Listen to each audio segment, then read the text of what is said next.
Hi viewers, welcome to ANR studio. కల్తీ కల్తీ కల్తీ. ఇప్పుడు మనమున్నది కలియుగం.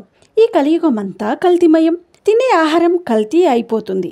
అసలు ఆర్గానిక్ అన్న పదానికి తావే లేదు. పాలలో కల్తీ, నూనెలో కల్తీ, పండ్లలో కల్తీ. మనం తినే ఆహారం కల్తీ అయినప్పుడు మనుషుల ఆరోగ్యం కల్తీ అవుతుంది కదా. ఇప్పుడు తెలిసిన మరో విషయం ఏంటంటే కందిపప్పు అందరి ఇళ్లలో విరివిగా వాడే పప్పు.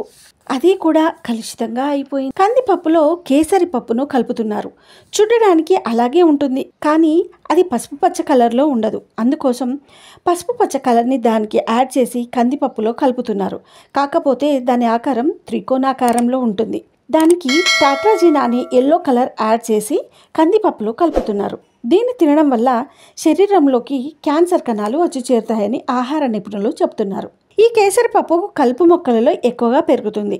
ఇది ఒక కలుపు మొక్క అని చెప్పాలి. కలుపు మొక్కల్ని పీకి పారేస్తాం, కానీ కొందరు మోసగాళ్ళు వీటిని పెంచి కందిపప్పులో కలిపి మనకు విక్రయిస్తున్నారు. దీని వలన మనిషి యొక్క నరాల మీద ప్రభావం చూపి మనిషికి పక్షవాతం వచ్చే సూచన కనిపిస్తుందని పరిశోధకులు చెప్తున్నారు. ఇంకా దీన్ని తినడం వల్ల హార్మోనల్ ఇన్బ్యాలెన్స్ అయ్యి పిల్లలు వికలాంగులుగా పుడతారని పరిశోధకులు చెప్తున్నారు.